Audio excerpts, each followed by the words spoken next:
and calling things like okay, doji, calling the government efficiency thing doji, knowing damn well that doji is exactly represents like a classic Elon deception. All those people who go like, I'm gonna buy some doji coin and it's gonna go to the moon, man. I'm putting all my savings into it. Oh, sorry. Ophelia says, what is the golden dome? It's this right here, pretty much. Just so you know. All right, so let me put this back on the screen. All right, so basically the Golden Dome, well, we can look up what it is officially. I can pull up an article or something like that. But Trump just proposed like a big missile defense system that can shoot down anything from the sky as if it's something new. Folks, what I'm trying to tell you is, and this has been an assertion that I've had for a long time, it's already built. Okay? Now, China, they don't want to tell people they're doing this shit. They already did something like this. They've been doing it since the 80s. Now, let me read this. Battelle is a long way from that sort of lopsided funding. Last year, defense research totaled $12.5 million at Battelle. Obviously, they've had a serious increase in funding since the 80s, since they got $18.7 billion now. Think about that. Even with inflation, that's a huge increase. That makes Battelle an admittedly small fish in the Pentagon's fiscal pond. Not anymore.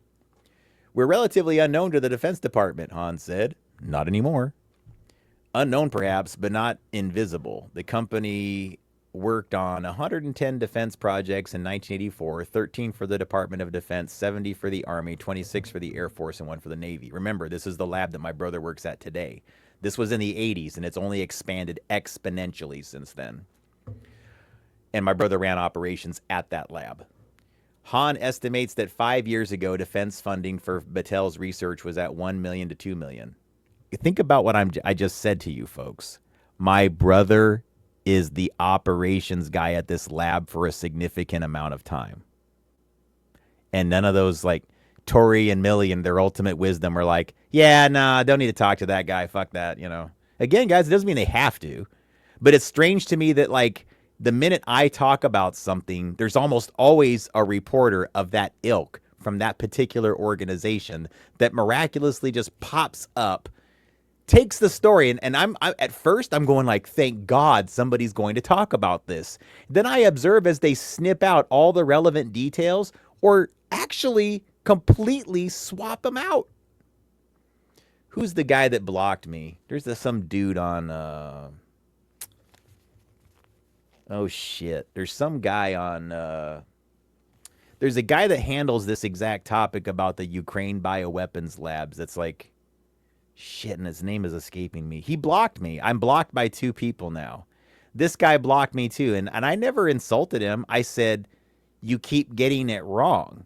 He would always tell people that, like, this led back to Los Alamos and that the Ukraine bioweapons labs led back to the Department of Energy Los Alamos. And I'm like, no, it doesn't. It leads back to Battelle PNNL. It says on the document.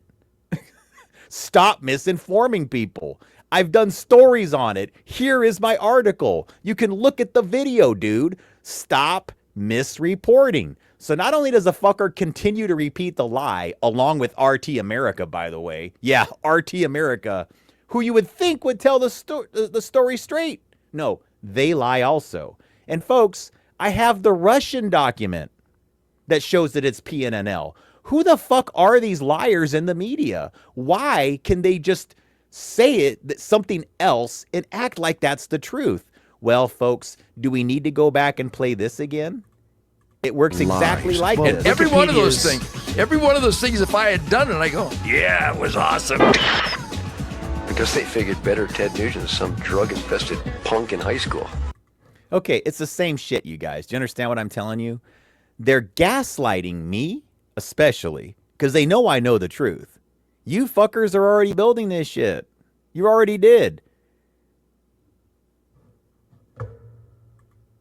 Okay, the reason why the Golden Dome is interesting to me as a name is because Golden Dawn is what Thelema and Ordo Templi Orientis is based off of. It's sex magic. Golden Dawn is sex magic. And again, Golden Dome, okay, fine, but why golden? Okay, Trump likes gold. I get it, you know. They had to come up with a name besides SDI because that's what they're doing. They're just doing the SDI all over again. But if they didn't build it in the 80s, what the fuck is this? Guys, what is this? What like this thing I'm showing you? What is this? Okay, now go read what the Golden Dome is and tell me if this doesn't describe it. The proposed fiscal budget 1986 includes an $8 million Battelle project that will put the company in the middle of President Reagan's Star Wars plan, the nickname for the Strategic Defense Initiative. The plan calls for developing a space-based laser defense against a nuclear attack. Battelle is slated to be the lead agency for developing a nuclear reactor that would power a Star Wars satellite. The project is shrouded in secrecy. Even the capacity of the reactor is classified, according to Hahn. It's referred to only as a megawatt reactor, a reference to the tremendous amount of power that would be needed to run lasers, sensors, computers, and communication systems necessary to make the initiative a reality. Battelle's involvement in the program isn't likely to be limited to developing a nuclear reactor. The company is likely to have a hand in the system's lasers, computers, and sensors. If the Space Defense Initiative continues, we'll very likely have a major role. However, right now, the reactor is the only part of the program that Battelle will lead. It's going to mean continued funding for some years at about the 8 million level. No, they have 18.7 billion now. 18.7 billion. Oh, but they didn't build this? All right, guys, whatever. See, guys, because they're supposed to be cleaning up the nuclear reservation out there as their primary function, but they really are just developing spycraft tools and little lasers and guns and things to put in the sky and then act like it's something being sold by Starlink when it's something they've already been deploying under that guise. Elon Musk, in my opinion, has always been a front character to build this. What you're looking at to my right. That's what's been being built with Starlink and everything. This is the whole goal. Now, they'll sell subscriptions to data, and you can get subscriptions to data and have data delivered to you, but that's not really its primary function. Nor would it be a profitable business model. They could not possibly make enough money to get a return on their investment to launch what the end result will be, which is somewhere in the neighborhood of 25 to 30,000 satellites. I believe they're over 7,000 deployed right now, and they plan to have 25 to 30,000 completely deployed by the end of 2026. That's next year, folks. Now, isn't it interesting that this dipshit, Elon Musk, is going like, we have to be prepared for solar storms, it could happen. You never know. Space is dangerous. Well, folks, do we have to go into why he's full of shit?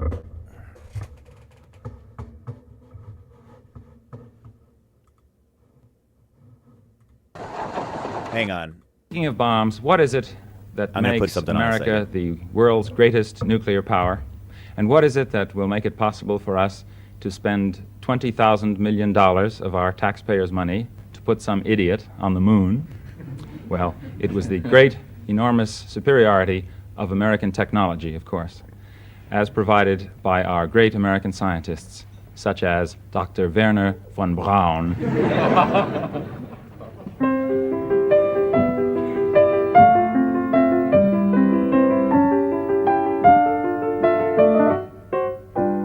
Gather round while I sing you of Wernher von Braun, a man whose allegiance is ruled by expedience. Call him a Nazi, he won't even frown. Nazi schmazi, says Wernher von Braun. Don't say that he's hypocritical, say rather that he's apolitical. Once the rockets are up, who cares where they come down? That's not my department, says Wernher von Braun. Some have harsh words for this man of renown, but some think our attitude should be one of gratitude, like the widows and cripples in old London town, who owe their large pensions to Wernher von Braun. You too may be a big hero once you've learned to count backwards to zero. In German or English I know how to count down. Und I'm learning Chinese, says Werner von Braun.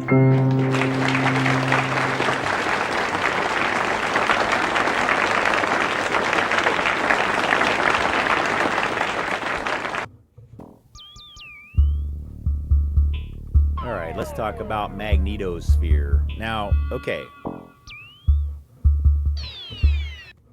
Although honestly, folks, as long as we're on the topic of gatekeepers, I need to ask you. Hang on, I got to take the. Wait, I'm not going to go back to the bunker yet. I'm going to go above ground here. Hang on, folks. I'm going to. Give me a second to get above. Okay, man. Got to get back inside. It's hot as balls out there. All right, let's have a conversation that's like, this is serious shit here, folks, because we really need to start to understand this in depth. Now, folks, please. We need to settle this right away. Would you say that this officially, based on what you saw earlier, would this make Ian Carroll like the bandito? I mean, or is he a party boy? Or is he a Casanova? Now, I thought about scoundrel because, hang on.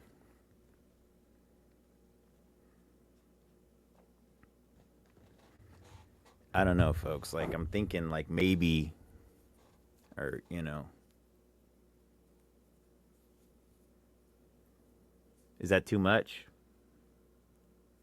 I feel like he's somewhere between scoundrel and bandito, but I don't know. I'm calling it personally. I don't know what you guys think. Maybe we should put a poll on X. Is Ian Carroll's mustache more scoundrel, smarty, rogue, Casanova, party boy, or bandito? I'm saying bandito. I think he's pretty much like the bandito. I don't know about you guys, but that's why I chose bandito, obviously. I can't do this all the time, folks, so I have to limit it, but just, yeah. So again, folks, just if you need a point of reference, I'm just saying go through it, make your own decisions, you know. That's some serious shit, folks. We got to get that out of the way before we really get into the whole Mockingbird thing, you know. Okay. Magnetosphere. All right.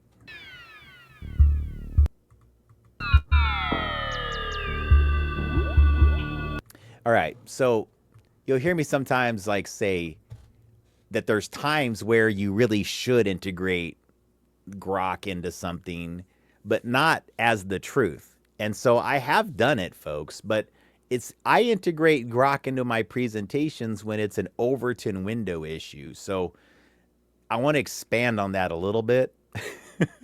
Because I agree, guys. It's just fucking lazy to use AI. You should do better. You should use it in the same way that you would use a search engine, with the understanding that if you don't get the result that you're looking for, or something or whatever, you should question it.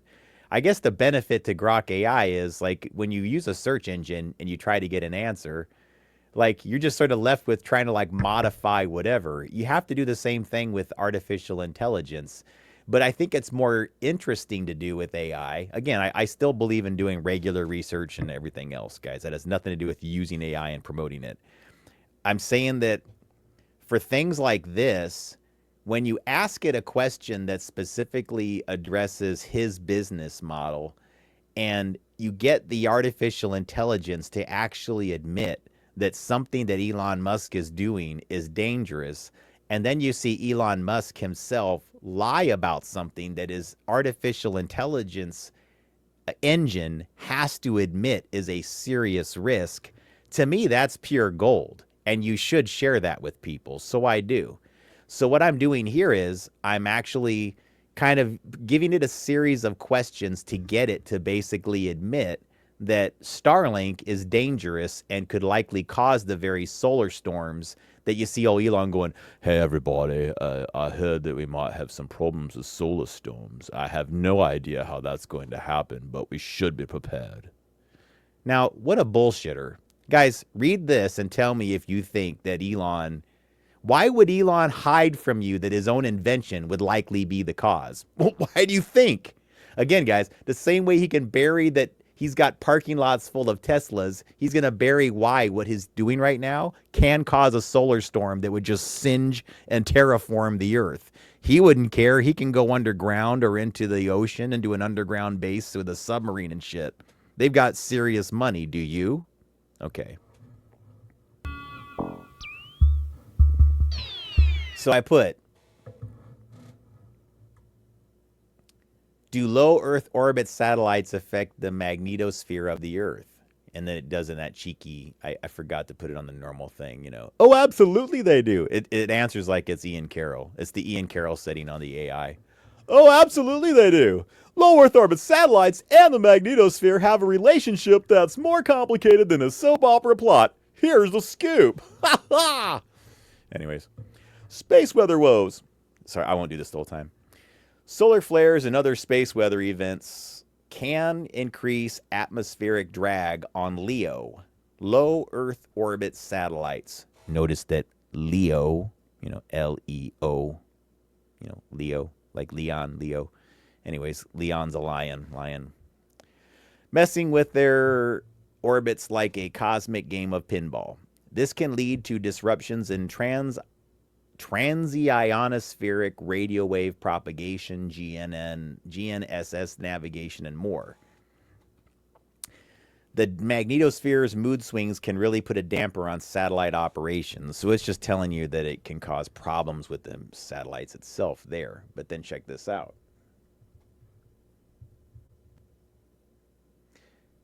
The Earth's magnetosphere and ionosphere play a role in the atmospheric drag experienced by LEO satellites. This can cause satellite decay and orbital changes, which is like the magnetosphere giving satellites a not-so-gentle nudge. The Earth's magnetosphere shields us from solar wind and other energetic particles. LEO satellites can influence the magnetosphere's dynamics, causing changes in day-side and night-side auroral precipitation and magnetospheric convection. It's like the magnetosphere gets a makeover whenever satellites are around. Space trash troubles. Dead and dying satellites can create space trash that affect the Earth's ionosphere and magnetosphere. Did you hear that? And magnetosphere. It affects the Earth's ionosphere and magnetosphere. So let me get this straight. Elon Musk is taking his business model from having 0 flying pieces of metal up in the sky to 30,000 flying metal pieces in the sky, which is going to increase, you know, the amount of space junk by that much. Okay. Now, we already have had an increase in incidences where space junk literally comes down from space and does actually wind up hitting like a farm in eastern Washington in one case. It lands in the ocean in some cases. But the point is, space junk can fall out of the sky. Satellites accidentally running into each other, and when you see the engineering of a Cybertruck, you may be concerned about the engineering of a Starlink satellite, just saying. Well, then there's the potential that Elon, the dipshit, being as overconfident as he is, might actually go like, hey, it's fine, everybody. It's going to be okay. It's really worried about it. Don't have anything to worry about. I mean, after all, if we get a solar storm, you just go into your underground bunker that you have stored away and go into one of your many apartments. What else would you do? Yeah, none of us can do that.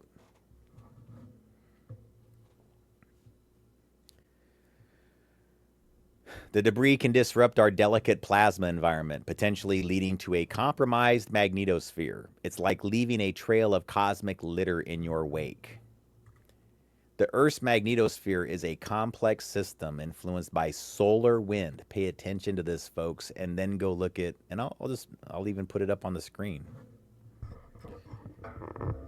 And the Earth's internal magnetic field, LEO satellites can provide valuable data, help us better understand the system like a cosmic puzzle piece. Okay, I'm going to leave this playing and I'll be right back. Speak to you for Devo Incorporated. There is a direct connection between Devo's work in the music field and a big wiggly world around us. You may not be aware of this, but we're in the middle of World War III. It is not nuclear bombs that we must fear. The weapon is the human mind or lack of it on this planet. That will determine our fate. Capital punishment for airline passengers who attempt to save money. Spudmen and gas lines who forgot that guns don't argue. and tourists attempting to catch some rays at 3 Mile Island add up to a major attack of corkscrews in the brain. We must fight back. We must know what we want. We must want what we need. And what we need is duty now for the future.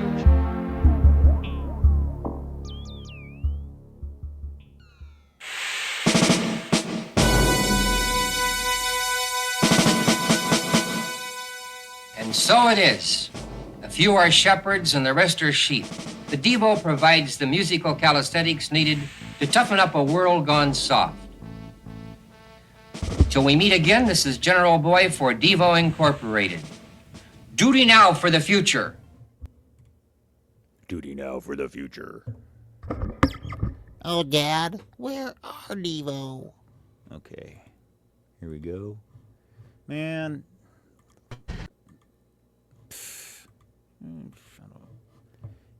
This is stupid. It doesn't let me just frickin'... They charge too much for this shit, having this many bugs.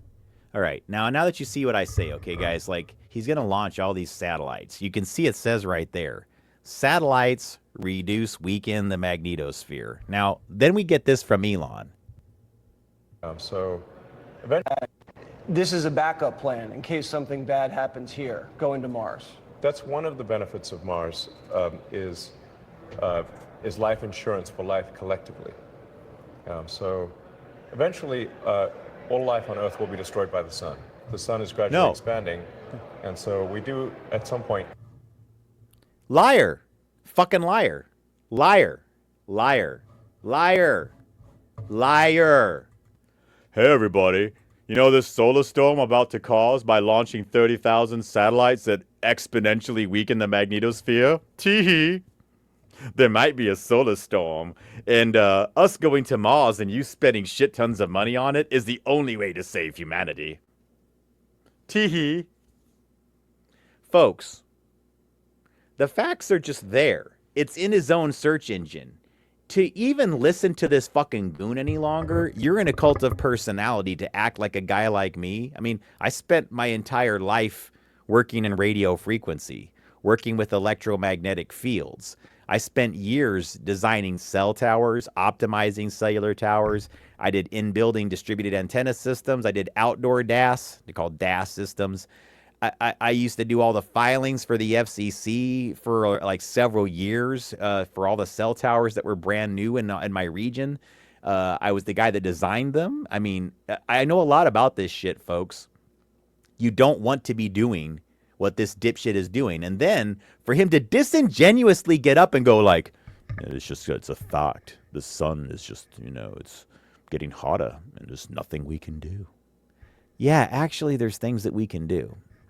Number one, stop launching thousands of fucking satellites up into the magnetosphere that broadcast electromagnetic fields that have to be strong enough to reach Earth.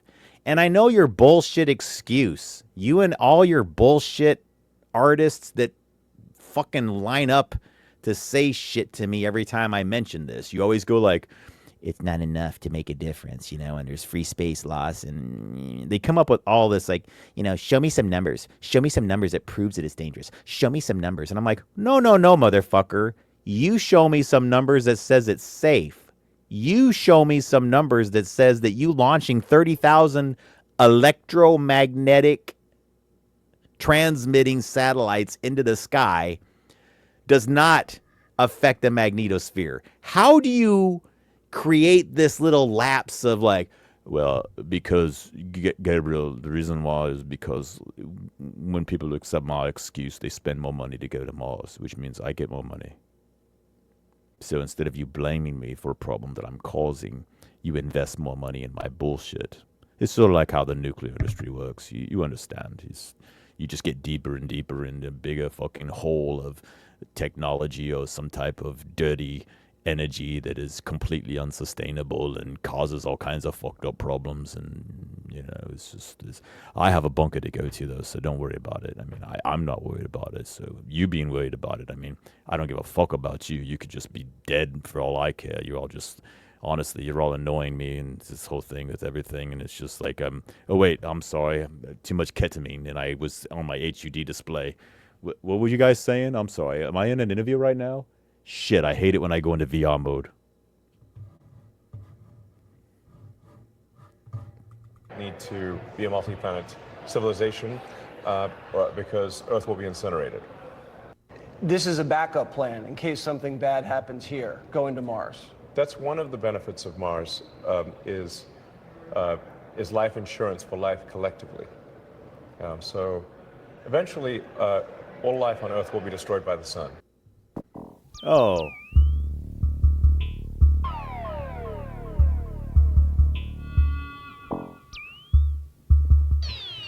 What are you hiding there? Elon, no. The sun isn't just going to get...